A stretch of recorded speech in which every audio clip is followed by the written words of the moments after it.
Hello everyone. Group C English grammar ಕಲಿತಾ ಇದ್ವಿ ಅಲ್ವಾ?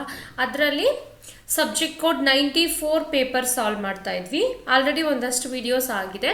ಇವತ್ತಿನ ವಿಡಿಯೋದಲ್ಲಿ ಅದೇ ಕ್ವೆಶನ್ ಪೇಪರ್ ಅಂದರೆ ಸಬ್ಜೆಕ್ಟ್ ಕೋಡ್ 94 ಇತ್ತಲ್ಲ, ಅದರಲ್ಲಿ ಒಂದು ಪ್ಯಾಸೇಜ್ ಇದೆ. ಆ ಪ್ಯಾಸೇಜ್ ಮೇಲೇ ಒಂದಷ್ಟು ಕ್ವೆಶನ್ಸ್ ಇದ್ದಾವೆ.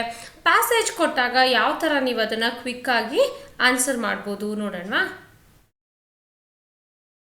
ಮೊದಲನೇದಾಗಿ ನನ್ನ ಪರ್ಸ್ನಲ್ ಒಪಿನಿಯನ್ ಏನಪ್ಪ ಈ ಥರ ಪ್ಯಾಸೇಜಸ್ ಸಾಲ್ವ್ ಮಾಡೋಕ್ಕೆ ಅಂದರೆ ಚಿಕ್ಕ ಮಕ್ಳಿಗಾದರೆ, ಫಾರ್ ಎಕ್ಸಾಂಪಲ್ ನವೋದಯ ಕ್ಲಾಸು ಆ ಥರ ಚಿಕ್ಕ ಮಕ್ಳಿಗೆ ಪ್ಯಾಸೇಜ್ ಕೊಟ್ಟಿರ್ತಾರೆ ನೋಡಿ, ಅವ್ರಿಗಾದರೆ ನಾನು ಏನು ಸಜೆಸ್ಟ್ ಮಾಡ್ತೀನಿ ಅಂದರೆ ಪ್ಯಾಸೇಜ್ ಓದ್ಕೊಂಬಿಡಿ, ಅದಾದಮೇಲೆ ಕ್ವೆಶನ್ ಓದಿ. ನಿಮ್ಗೆ ಹಾಗೂ ಆನ್ಸರ್ ಗೊತ್ತಾಗ್ತಿಲ್ಲ ಅಂದರೆ ಮತ್ತೆ ಪ್ಯಾಸೇಜ್ಗೆ ಹೋಗಿ ಅಂತ. ಬಟ್ ಈ ಥರ ಕಾಂಪಿಟೇಟಿವ್ ಎಕ್ಸಾಮ್ಸ್ನಲ್ಲಿ ನನ್ನ ಪರ್ಸ್ನಲ್ ಒಪಿನಿಯನ್ ಏನಪ್ಪ ಅಂದರೆ ಫಸ್ಟು ನೀವು ಕ್ವೆಶನ್ಸ್ ಓದ್ಕೊಳ್ಳಿ. ಯಾಕಂದರೆ being adults we are able to remember ಅಲ್ವಾ, ಕ್ವೆಶನ್ಸ್ನ ಫಸ್ಟ್ ಓದ್ಕೊಂಬಿಡಿ, ಅದಾದಮೇಲೆ ಪ್ಯಾಸೇಜ್ ಓದಿ. ಆವಾಗ ನೀವು ಓದ್ತಾನೆ ನಿಮ್ಗೆ ಎಷ್ಟೊಂದಕ್ಕೆ ಆನ್ಸರ್ ಗೊತ್ತಾಗೋಗ್ಬಿಡುತ್ತೆ. ನಿಮ್ಗೆ ಇದೇ ಕ್ವೆಶನ್ಸ್ ಕೇಳಿದ್ದಾರೆ ಅಂದಾಗ ಅದಾದಮೇಲೆ ನೀವು ಪ್ಯಾಸೇಜ್ ಓದೋದ್ರಿಂದ ತುಂಬ ಆನ್ಸರ್ಸು ಒಂದೇ ಫ್ಲೋರಲ್ಲಿ ಗೊತ್ತಾಗೋಗುತ್ತೆ. ಹಂಗೂ ಆಗಿ ಅದಾದಮೇಲೆ ಕ್ವೆಶನ್ ಆನ್ಸರ್ ಮಾಡೋಕ್ಕೆ ಟ್ರೈ ಮಾಡಿ. ಅದು ಗೊತ್ತಾಗಲಂದ್ರೆ ಮತ್ತೆ ಅಫ್ಕೋರ್ಸ್ ನೀವು ಮತ್ತೆ ಹೋಗಿ ಪ್ಯಾಸೇಜ್ ನೋಡ್ಬೋದು. ಸೊ ಫಸ್ಟ್ ಕ್ವೆಶನ್ಸ್ ಓದಿ, ಅದಾದಮೇಲೆ ಪ್ಯಾಸೇಜ್ ಓದಿ, ಅದಾದಮೇಲೆ ಮತ್ತೆ ಕ್ವೆಶನ್ ನೋಡಿಕೊಂಡು ಆನ್ಸರ್ ಮಾಡಿ. ಸೊ ಇಲ್ಲಿದೆ ನೋಡಿ, ಕ್ವೆಶನ್ ಪೇಪರೇ ಓಪನ್ ಮಾಡಿದ್ದೀನಿ ನಾನು. For question 60 to 65 read the following passage and mark the correct option in your answer sheet. So passage of course ದೊಡ್ಡದಾಗೆ ಕೊಟ್ಟಿರ್ತಾರೆ, ಯಾಕಂದರೆ ಕಾಂಪಿಟೇಟಿವ್ ಎಕ್ಸಾಮ್ ಇದು. ಸೊ ಕ್ವೆಶನ್ಸ್ ಏನೇನಿದೆ ನೋಡೋಣ. What word or phrase would not describe Sarah Bush Johnston? So ಅಂದರೆ Sarah Bush ಬಗ್ಗೆ ಏನೋ describe ಮಾಡೋವಾಗ I should be careful in the paragraph. ಯಾವ ವರ್ಡು ಡಿಸ್ಕ್ರೈಬ್ ಮಾಡಲ್ಲ ಅಂತ ನೋಡ್ಕೋಬೇಕಾಗುತ್ತೆ. ಅವ್ರು ಕೇರಿಂಗಾ, ಕೈಂಡಾ, ಡಿಸ್ಹಾನೆಸ್ಟಾ, ನರ್ಚರಿಂಗಾ ಅಂತ. Okay, next question, why did Lincoln family decide to join new church? ಅವರು ಏನಕ್ಕೋ ನ್ಯೂ ಚರ್ಚ್ ಜಾಯಿನ್ ಆಗಿದ್ದಾರೆ, ಯಾಕೆ ಜಾಯಿನ್ ಆದರು ಅನ್ನೋ ರೀಸನ್ನ ನಾನು ನೋಡ್ಕೋಬೇಕು ಓದುವಾಗ. Next 62nd question, what did Abraham Lincoln use to write his arithmetic? ಅವರು ಅರ್ಥಮೆಟಿಕ್ನ ಯಾವುದ್ರಲ್ಲಿ ಬರೀತಾ ಇದ್ರು? So something interesting, wooden spoon, his arm, paper, charcoal, ಅದನ್ನು ಗಮನ ಇಡಬೇಕು ನಾನು ಓದುವಾಗ ಪ್ಯಾಸೇಜ್ನ. Which of the following was Abe not rented out by his father to do? ಅಂದರೆ ಎಷ್ಟೊಂದು ಕೆಲಸಗಳಿದೆ, ಅವರಪ್ಪ ಅಂದರೆ ಇವಾಗ ಜೀತ ಪದ್ಧತಿ ಎಲ್ಲ ಇತ್ತಲ್ವ, ಆ ಥರ ಅವ್ರನ್ನೇ ತೊಗೊಂಡೋಗಿ ರೆಂಟಿಗೆ ಕೊಟ್ಟಿದ್ರು, ಅಂದರೆ ಜೀತ ಮಾಡೋಕ್ಕೆ ಕೊಟ್ಟಿದ್ರು. ಅದರಲ್ಲಿ ಯಾವ್ಯಾವ ಕೆಲಸ ಮಾಡಿಸಿರ್ಲಿಲ್ಲ, ಇದರಲ್ಲಿ ಯಾವ ಕೆಲಸ ಮಾಡಿಸಿರ್ಲಿಲ್ಲ ಅನ್ನೋದು ಆ ಕಾಂಟೆಕ್ಸ್ಟ್ ಬಂದಾಗ ನಾನು ಆನ್ಸರ್ ನೋಡ್ಕೋಬೇಕು. ಅದಕ್ಕೆ why did Abraham Lincoln refrain from hunting? Abraham Lincoln ಯಾಕೆ ಹಂಟ್ ಮಾಡ್ತಿರ್ಲಿಲ್ಲ ಅನ್ನೋದು ಕ್ವೆಶನ್ ಇದೆ. ಮತ್ತು Sarah was mother of how many children in Lincoln homestead? So ಅವ್ರ ಮನೆಯಲ್ಲಿ ಎಷ್ಟು ಜನ ಮಕ್ಕಳಿಗೆ ತಾಯಿಯಾಗಿದ್ರು ಅನ್ನೋದು ಕೂಡ one of the question. So 65ವರೆಗೂ ಇದೆ. ಓಕೆ, ಈಗ ಎಷ್ಟು ಕ್ವೆಶನ್ ಇದೆ ನಮಗೆ? 6 ಕ್ವೆಶನ್ ಇದೆ ಇದರಲ್ಲಿ. ಫಸ್ಟು ನಾವು ಪ್ಯಾಸೇಜ್ನ ಕ್ವಿಕ್ಕಾಗಿ ಓದ್ಕೊಂಡು ಬರೋಣ. ನಾನು ಇಲ್ಲಿ ಪ್ಯಾಸೇಜ್ ಓಪನ್ ಮಾಡಿದ್ದೀನಿ. Abraham Lincoln was born on February 12th, 1809 in ಹಾರಿಂಗ್ county, Kentucky, to Thomas and Nancy Lincoln in their one-room log cabin on their farm known as Sinking Spring. So ಅವ್ರು ಎಲ್ಲಿ ಹುಟ್ಟಿದ್ರು, ಅವ್ರ ಪೇರೆಂಟ್ಸ್ ಬಗ್ಗೆ ಕೊಟ್ಟಿದ್ದಾರೆ ಇಲ್ಲಿ. Although Thomas lacked formal education, he was an excellent farmer and carpenter. So Thomas ಅವರು ಅಷ್ಟು ಓದಿರಲಿಲ್ಲ ಅಂದರೂ ಕೂಡ ಒಬ್ಬರು ಎಕ್ಸಲೆಂಟ್ ಫಾರ್ಮರ್ ಮತ್ತು ಕಾರ್ಪೆಂಟರ್ ಆಗಿದ್ದರು. And often time served as a member of the jury, ಅವರು ಮೆಂಬರ್ ಆಫ್ ದ ಜೂರಿ ಕೂಡ ಆಗಿದ್ದರು. Thomas and Nancy joined a small Baptist church. ನೆನಪಾಯ್ತಾ ಕ್ವೆಶನು? ಚರ್ಚ್ ಯಾಕೆ ಜಾಯಿನ್ ಆದರು ಅಂತಿತ್ತು. In the area that had broken away from the larger church over the issue of slavery. ಏನಕ್ಕೆ ಅವ್ರು small church ಇದು ಮಾಡಿದ್ರು ಅಂದರೆ ಇಶ್ಯೂ ಆಫ್ ಸ್ಲೇವರಿಯಿಂದ ಅದು ಬೇರ್ಪಟ್ಟಿತ್ತು ಆ ಚರ್ಚು, ಅದಕ್ಕೋಸ್ಕರ ಆ ಸ್ಮಾಲ್ ಚರ್ಚ್ನ ಹೋಗಿ ಜಾಯಿನ್ ಆದರು. So issue of slavery. When Abe was 2, the family move to nearby Knob Creek ಫಾರ್ಮ್ಗೆ ಮೂವ್ ಆಗ್ತಾರೆ ಅವರು. ವೇರ್ ಆ್ಯಬ್ಸ್ ಫಸ್ಟ್ ಮೆಮೊರಿ, ಇಲ್ಲಿ ಅಬ್ರಹಾಂ ಲಿಂಕನ್ನ ಆ್ಯಬ್ ಅಂತ ಶಾರ್ಟ್ ಫಾರ್ಮಲ್ಲಿ ಯೂಸ್ ಮಾಡ್ತಿದ್ದಾರೆ, ನೆನ್ಪಿಟ್ಕೊಳ್ಳಿ. First memories of his childhood were formed. Okay, ಅವ್ರು ಅಲ್ಲೇ ಅವ್ರ ಬಾಲ್ಯನ ಕಳೀತಾರೆ. Because of the difficulties his father had with the title to the farm, Thomas Lincoln moved his family to Pigeon Creek. Okay, Pigeon Creek, Indiana in 1816, where the 7-year-old Abraham helped him build a log cabin in the woods. So ಅವ್ರು ಅಲ್ಲಿಂದ ಅವ್ರಿಗೇನೋ ಅದು ಅಂದರೆ ಅವ್ರ ಹೆಸರಲ್ಲಿ ಇರಲಿಲ್ಲ ಅದು, so problem ಆಯಿತು. ಅಲ್ಲಿಂದ ಮತ್ತೆ ಪ್ರಿಜನ್ ಕ್ರೀಕಿಗೆ ಮೂವ್ ಆದರು. ಅದಾದ್ಮೇಲಿಂದ ಅಲ್ಲಿ ಕೂಡ ಅವ್ರ ಅಬ್ರಹಾಮ್ ತುಂಬಾ ಹೆಲ್ಪ್ ಮಾಡಿದ್ರು ಅವರು, ಏನಕ್ಕೆ, ವುಡನ್ ಕ್ಯಾಬಿನ್ನ ಕಟ್ಟೋದಕ್ಕೆ. 2 years later Nancy died of milk sickness. ಅವ್ರ ಅಮ್ಮ ಅಲ್ವಾ ನ್ಯಾನ್ಸಿ ಅಂದರೆ, ಸೊ ಅವರು ಸತ್ತು ಹೋಗ್ತಾರೆ. ಯಾವುದರಿಂದಾಗಿ? ಮಿಲ್ಕ್ ಸಿಕ್ನೆಸ್, ಹಾಲಿಂದ ಬಂದಿರೋಂಥ ಒಂದು ಕಾಲ. ಏನಿದು milk sickness? Is a rare disease caused by drinking the milk or consuming the meat of a cow that has fed on poisonous roots. ಅಂದರೆ ಯಾವುದೋ ಒಂದು ಹಸು ಕೆಲವೊಂದು ಪಾಯ್ಸನಸ್ ಬೇರು ಅಥವಾ ಗಿಡಗಳನ್ನ ತಿಂದಿದ್ದಾಗ ಅದರ ಹಾಲು ಕುಡಿದ್ರೆ, ಅಥವಾ ಕೌ ಮೀಟ್ ಅವರೆಲ್ಲ ತಿಂತಿದ್ರಲ್ವ, ಸೊ ಕೌ ಮೀಟ್ ತಿಂದಾಗ ಅವರು ಅದೊಂಥರ ಪಾಯ್ಸನ್ ಕಾಸ್ ಮಾಡಿ ಅದು ಸತ್ತೇ ಹೋಗ್ತಾಯಿದ್ರು. ಸೊ ಆ ಥರ ಆಗಿ ಅವರಮ್ಮ ಸತ್ತು ಹೋಗ್ತಾರೆ ಇನ್ 1819. However, Thomas married Sarah Bush Johnston. ಅದಾದಮೇಲೆ ಅವರು ಸಾರಾ ಬುಷ್ನ ಮದುವೆ ಆಗ್ತಾರೆ. ಯಾರು? ಲಿಂಕನ್ ಅವರ ತಂದೆ. whom Abraham would call mother. So ಇವರು ಅಬ್ರಹಾಂ ಲಿಂಕನ್ ಅಫ್ಕೋರ್ಸ್ ಅವ್ರಿಗೆ ಅಮ್ಮ ಆಗ್ತಾರಲ್ವ, ಸ್ಟೆಪ್ ಮದರ್, ಅವರು ಅಮ್ಮ ಅಂತ ಕರಿತಾ ಇದ್ರು. Sarah was a kind and warm women. ನೆನಪಾಯ್ತಾ ಕ್ವೆಶನ್ನು? ಸಾರಾ ಅವ್ರ ಬಗ್ಗೆ, ಅವ್ರ ಕ್ಯಾರೆಕ್ಟರಿಸ್ಟಿಕ್ಸ್ ಬಗ್ಗೆ ಕೂಡ ಕ್ವೆಶನ್ ಇತ್ತು. ಸಾರಾ ಯಾವ ಥರದ ಒಬ್ಬರು ಏನಾಗಿದ್ರು? Sarah was a kind and warm women. ತುಂಬ ಒಳ್ಳೆಯವರು, ತುಂಬ ದಯಾಮಯಿ ಆಗಿದ್ದರು. Who brought her 3 children. ಅವ್ರಿಗೆ ಆಲ್ರೆಡಿ 3 ಮಕ್ಕಳಿತ್ತು. ಸೊ ಅವ್ರನ್ನೂ ಕರ್ಕೊಂಡು ಬಂದರು. ಯಾರ್ಯಾರವರು? Matilda, Elizabeth and John to the Lincoln homestead. So ಅವರು ಆಲ್ರೆಡಿ ಇದ್ದ 3 ಮಕ್ಕಳನ್ನ ಕರ್ಕೊಂಡು ಲಿಂಕನ್ ಹೋಮ್ ಸ್ಟೇಡ್ಗೆ ಬಂದರು to live with Abraham and his sister. Question ನೆನಪಾಯ್ತಾ? ಎಷ್ಟು ಜನ ಮಕ್ಕಳಿಗೆ ಮದರ್ ಆಗಿದ್ರು ಅಂತಾನೆ ಕೇಳಿದ್ದಾರೆ. ಸೊ ಆಫ್ಕೋರ್ಸು ಅಬ್ರಹಾಂ ಮತ್ತು ಅವರ ಸಿಸ್ಟರ್ ಕೂಡ ಅಮ್ಮ ಅಂತ ಕರಿತಿದ್ರು. ಆಲ್ರೆಡಿ ಅವ್ರಿಗೆ 3 ಮಕ್ಕಳಿತ್ತು. ಸೊ ಎಷ್ಟು ಜನ ಮಕ್ಕಳಾಯಿತು? 5 ಜನ ಮಕ್ಕಳಿಗೆ ತಾಯಿ ಆಗಿದ್ರು ಅವರಲ್ಲಿ. ಓಕೆನಾ? So From an early age, Sarah recognized Abraham's quick wit and intellect and encouraged him to read.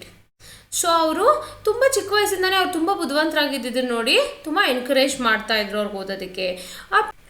Abraham became an avid reader, gobbling up any book he could get his hands on from neighbours. ಅವ್ರ ಅಕ್ಕಪಕ್ಕದವರಿಂದ ಯಾವುದೇ book ಸಿಕ್ಕಿದ್ರು ಕೂಡ ಎಲ್ಲನೂ ತುಂಬ ಚೆನ್ನಾಗೆ ಓದ್ತಾ ಇದ್ರು.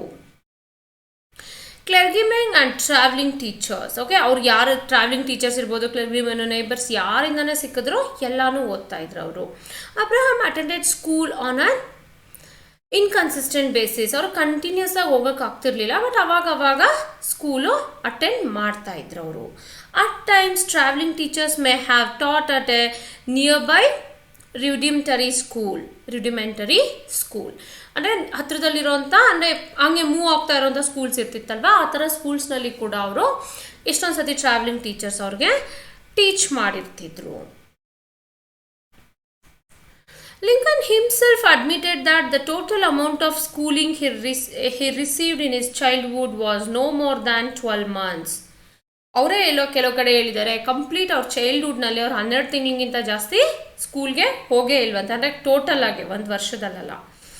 So nevertheless he became an excellent reader, learned to write, measure and make division and multiplication calculation. So ಎಲ್ಲ ಬೇಸಿಕ್ಸ್ನು ಕಲಿತರು ಅಷ್ಟಿದ್ರೂ ಕೂಡ. Abraham took his studies very seriously. ಅಷ್ಟೆಲ್ಲ ಪ್ರಾಬ್ಲಮ್ ಮಧ್ಯೆನೂ ಅವ್ರ ಸ್ಟಡೀಸ್ನ ತುಂಬ ಸೀರಿಯಸ್ ಆಗಿ ತೊಗೊಂಡಿದ್ರು.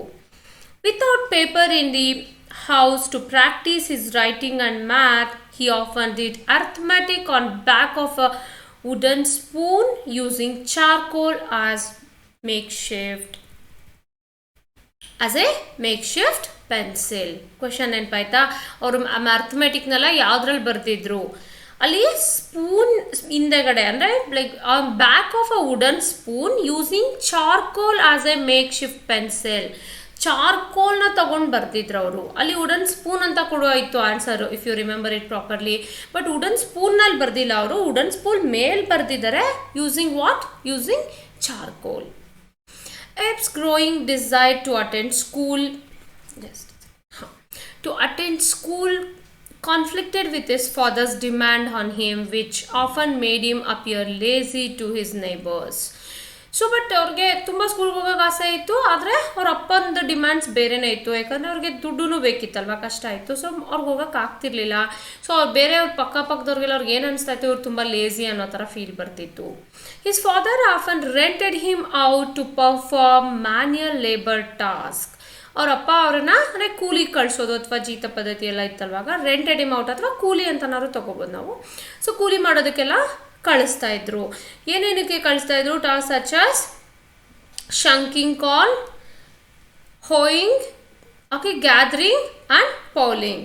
ಶಂಕಿಂಗ್ ಕಾರ್ನ್ ಜೋಳದ ಕೆಲಸಗಳು, ಅಥವಾ ಹಾಯ್ನಿಂಗ್ ಅಂದರೆ ಗುಂಡಿ ತೋಡೋದು, ಮತ್ತು ಗ್ಯಾದರಿಂಗ್ ಅಂದರೆ ಎಲ್ಲ ಕಲೆಕ್ಟ್ ಮಾಡ್ಕೊಳ್ಳೋದು. ಫಾರ್ ಎಕ್ಸಾಂಪಲ್ ಲೈಕ್ ಎಲೆಗಳು ಅದನ್ನೆಲ್ಲ ಒಟ್ಟೊಟ್ಟಿಗೆ ಸೇರಿಸಿಡೋದು, ಆ ಥರ ಕೆಲಸಗಳು. ಮತ್ತು ಪ್ಲೋಯಿಂಗ್ ಅಂದರೆ ಉಳೋ ಕೆಲಸ, ಹೊಲ ಉಳೋದು ಅಂತೀವಲ್ವ, ಸೊ ಉಳೋ ಕೆಲಸ, ಈ ಥರದ್ದೆಲ್ಲ ಮಾಡ್ತಾಯಿದ್ರು.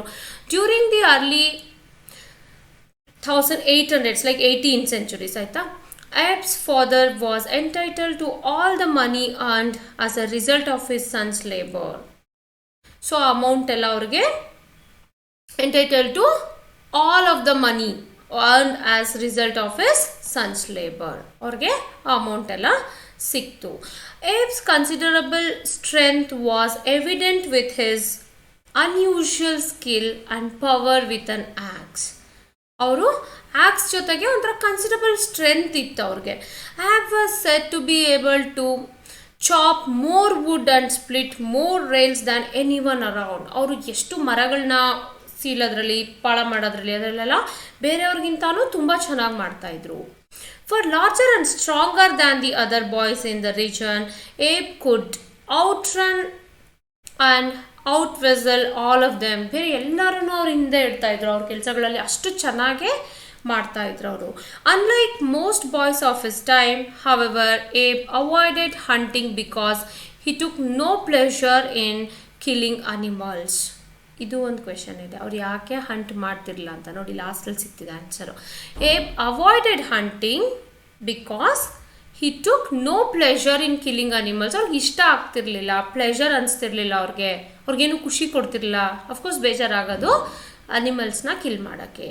Although Abe gained a reputation as a prankster for his storytelling, he also gained a reputation for honesty. ಅವರು ಹಾನೆಸ್ಟಿ ಕೂಡ ಆಗಿದ್ರು. ಇದಿಷ್ಟು ನಮ್ಮ ಪ್ಯಾರಾಗ್ರಾಫ್. ಅಫ್ಕೋರ್ಸ್ ಲೆಂತಿ ಇದೆ, ಒಂದೇ ಸತಿ ಓದೋವಾಗ ಗಮನ ಇಟ್ಟು ಓದಿ, ಸೊ ದಟ್ ನಿಮಗೆ ಪದೇ ಪದೇ ಓದೋ ಅಂಥ ಪ್ರಸಂಗ ಬರೋದಿಲ್ಲ.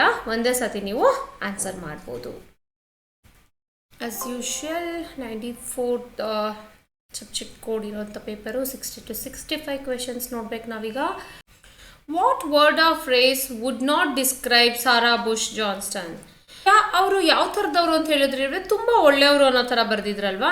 ಸೊ ಡಿಸ್ಹಾನೆಸ್ಟ್ ಆಗಿರಲಿಲ್ಲ ಅವರು. ಕೈಂಡ್, ಕೇರಿಂಗ್ ಮತ್ತು ನರ್ಚರಿಂಗ್ ಅಲ್ವಾ, ಅವ್ರು ತುಂಬ ಚೆನ್ನಾಗಿ ಸಾಕಿ ಸಲಹತಾ ಇದ್ರು. So of course nurturing, caring, kind. Dishonest ಅಂತ ಎಲ್ಲೂ ಹೇಳಿಲ್ಲ ಅಲ್ವಾ ಅವರು, ಮತ್ತು ಅವ್ರ ಬಗ್ಗೆ ಒಳ್ಳೆಯದಾಗೇ ಹೇಳಿದ್ದಾರೆ. ಹಾಗಾಗಿ ಡಿಸ್ಹಾನೆಸ್ಟ್ ಅನ್ನೋದು ಕರೆಕ್ಟ್ ಆನ್ಸರ್. ಇಲ್ಲಿ ಅವರು ಡಿಸ್ಹಾನೆಸ್ಟ್ ಆಗಿರಲಿಲ್ಲ. Next question, why did the Lincoln family decided to join a new church? ಯಾಕೆ ಅವ್ರು ನ್ಯೂ ಚರ್ಚ್ ಜಾಯಿನ್ ಆದ್ರೆ ಹೇಳಿ? Over the issue of slavery. ನೆನಪಾಯ್ತಾ ಓದಿದ್ದು? ಸೊ ಸ್ಲೇವರಿ ಇಶ್ಯೂಯಿಂದಾಗಿನೇ ಅವರು ಹೊಸದೊಂದು ಚಿಕ್ಕ ಚರ್ಚ್ನ ಜಾಯಿನ್ ಆದರು. Next question, what did Abraham Lincoln use to write in his arithmetic? Arithmetic ಯಾವುದ್ರಲ್ಲಿ ಬರಿತಾ ಇದ್ರು ಅವರು? ಒಂದು ಚಾರ್ಕೋಲು, ವುಡನ್ ಸ್ಪೂನ್. ಹಿಂದೆ ವುಡನ್ ಸ್ಪೂನ್ನಲ್ಲಿ ಬರಿತಾ ಇರಲಿಲ್ಲ, ರೈಟ್ ಮಾಡೋಕ್ಕೆ ಯೂಸ್ ಮಾಡಿದ್ದು ಅಫ್ಕೋರ್ಸ್ ಚಾರ್ಕೋಲು, ಇದ್ಲು ತೊಗೊಂಡು ಬರಿತಾ ಇದ್ರು. ಸೊ ಚಾರ್ಕೋಲ್ ಅನ್ನೋದು ಕರೆಕ್ಟ್ ಆನ್ಸರ್ ಆಗುತ್ತೆ. Which of the following was Abe not rented out by his father to do? ಯಾವುದರಿಂದ ಹೇಳಿ ಅವ್ರು ರೆಂಟ್ ಮಾಡಿರಲಿಲ್ಲ, ಅವ್ರ ಅಪ್ಪ ಅವ್ರನ್ನ ಕೂಲಿ ಕಳಿಸ್ತಾ ಇದ್ರಲ್ವ. ಏನೇನು ಕೆಲಸ? ಹೋಯಿಂಗ್ ಇತ್ತು, ಅದರಲ್ಲಿ ಗ್ಯಾದರಿಂಗು ಇತ್ತು, ಎಲೆಗಳನ್ನೆಲ್ಲ ಸಂಗ್ರಹ ಮಾಡೋದು ಆ ಥರದ ಕೆಲಸ. ಪ್ಲೋಯಿಂಗ್ ಇತ್ತು, ಹೊಲ ಉಳೋದು, ತೋಟ ಉಳೋದು ಕೆಲಸ. ಹೋಯಿಂಗ್ ಇತ್ತು, ಅದು ಅಗಿಯೋದು. ಬಟ್ ಇಲ್ಲದೆ ಇದ್ದಿದ್ದು ಅಲ್ಲಿ ಅಂದರೆ ಶೋಲಿಂಗ್ ಅಂದರೆ ಅಲ್ಲಿ ಮಣ್ಣೆ ತಕ್ಕೋದು, ಅಥವಾ ಐಸ್ ಎಲ್ಲ ಬಿದ್ದಿರುತ್ತಲ್ವ, ಅದನ್ನು ಹಿಂಗೊಂದು ಸಂಖ್ಯೆ ಆ ಥರ ಏನಾರು ಇರ್ತಲ್ಲ, ಅದನ್ನು ತೊಗೊಂಡು ಎತ್ತಿ ಹೊರಗಡೆ ಹಾಕೋದನ್ನ ಶೋಲಿಂಗ್ ಅಂತಾರೆ. ಅದು ಕೊಟ್ಟಿಲ್ಲ ಪ್ಯಾರಾಗ್ರಾಫು. ಅಫ್ಕೋರ್ಸ್ ನಿಮಗೆ ಪದ ನೆನಪಿಲ್ಲ ಅಂದರೆ ನಿಮ್ಗೆ ಗೊತ್ತಿರುತ್ತಲ್ವ ಅದು ಎಲ್ಲಿ ಓದಿದ್ರಿ ಅಂತ, ಕ್ವಿಕ್ಕಾಗಿ ಹೋಗಿ ರೆಫರ್ ಮಾಡ್ಬೋದು ಯಾವ ಪದ ಇರಲಿಲ್ಲ ಅಲ್ಲಿ ಅಂತ. So next, why did Abraham Lincoln refrain from hunting? ಏನಕ್ಕೆ ಹೇಳಿ ಅವ್ರು ಹಂಟಿಂಗ್ ಹೋಗ್ತಿರ್ಲಿಲ್ಲ? ಯಾಕಂದರೆ ಅವ್ರಿಗೆ he did not like killing animals. ಅದೇ ಅಲ್ವಾ ಅವ್ರು ಕೊಟ್ಟಿರೋದು. ಅವ್ರಿಗೆ ಪ್ಲೆಷರ್ ಅನಿಸ್ತಾ ಇರಲಿಲ್ಲ ಅಂದರೆ ಅರ್ಥ ಅಫ್ಕೋರ್ಸ್ ಅವ್ರಿಗೆ ಅನಿಮಲ್ಸ್ನ ಕಿಲ್ ಮಾಡೋದು ಇಷ್ಟ ಆಗ್ತಿರ್ಲಿಲ್ಲ ಅಂತ. Next, Sarah was mother to how many children in the Lincoln homestead? Lincoln ಹೋಮ್ಸ್ಟೆಡಲ್ಲಿ ಎಷ್ಟು ಜನ ಮಕ್ಕಳಿಗೆ ಅಮ್ಮ ಆಗಿದ್ರು ಅವರು? ಅಲ್ಲಿ ಕೊಟ್ಟಿದ್ರಲ್ವಾ ಹೋಮ್ಸ್ಟೆಡ್ಗೆ, ಸಾರಾ ಅನ್ನೋರು ಅವ್ರ ಎರಡನೇ ತಾಯಿ. ಸೊ 3 ಜನ ಅವ್ರ ಮಕ್ಕಳು ಇದ್ರು, ಅವ್ರನ್ನ ಕರ್ಕೊಂಬಂದಿದ್ರು. ಅದ್ರ ಜೊತೆಗೆ ಲಿಂಕನ್ ಮತ್ತು ಅವರ ಸಿಸ್ಟರು. ಸೊ ಟೋಟಲ್ ಎಷ್ಟು ಜನ? 5 ಕಿಡ್ಸ್ಗೆ ಅವರು ಮದರ್ ಆಗಿದ್ರು. ಇದಿಷ್ಟು ನಮ್ಮ ಪ್ಯಾಸೇಜ್ಗೆ ಕ್ವೆಶನ್ ಆಯಿತು. ಓನ್ಲಿ ಥಿಂಗ್ ಅಂದರೆ ಪ್ಯಾಸೇಜ್ ದೊಡ್ಡದಿರುತ್ತೆ, ನಿಮಗೆ 2-3 ಸತಿ ಓದ್ತಾ ಕೂತ್ರೆ ಟೈಮ್ ವೇಸ್ಟ್ ಆಗುತ್ತೆ. ಫಸ್ಟ್ ಕ್ವೆಶನ್ ಓದ್ಕೊಳ್ಳಿ ಮತ್ತು ಫುಲ್ ಕಾನ್ಸಂಟ್ರೇಷನ್ ಇಟ್ಟು ಪ್ಯಾಸೇಜ್ನ ಒಂದು ಸತಿ ಓದಿ ಆಮೇಲೆ ಕ್ವೆಶನ್ ಆನ್ಸರ್ ಮಾಡಿ. ಅಫ್ಕೋರ್ಸ್ ನೋ ಇಶ್ಯೂಸ್, ಯಾವುದೋ ಒಂದಕ್ಕೆ ನಿಮ್ಗೆ ಆನ್ಸರ್ ಸಿಕ್ಕಿಲ್ಲ ಅಂದರೆ ಕ್ವಿಕ್ಕಾಗಿ ಹೋಗಿ ನೀವು ರೆಫರ್ ಮಾಡ್ಬೋದು. ಅಟ್ಲೀಸ್ಟ್ ಒಂದು ಸತಿ ಪ್ಯಾಸೇಜ್ ಓದಿರೋದ್ರಿಂದ ನಿಮಗೆ ಗೊತ್ತಾಗುತ್ತೆ ಎಲ್ಲಿ ಹೋಗಿ ನಾನು ನೋಡಬೇಕಾಗಿರುತ್ತೆ ಅಂತ. ನೆಕ್ಸ್ಟ್ ಗ್ರಾಮರ್ ಕ್ಲಾಸ್ನಲ್ಲಿ ಮೀಟ್ ಮಾಡೋಣ. ಟಿಲ್ ದೆನ್ ಟೇಕ್ ಕೇರ್, ಬಾಯ್.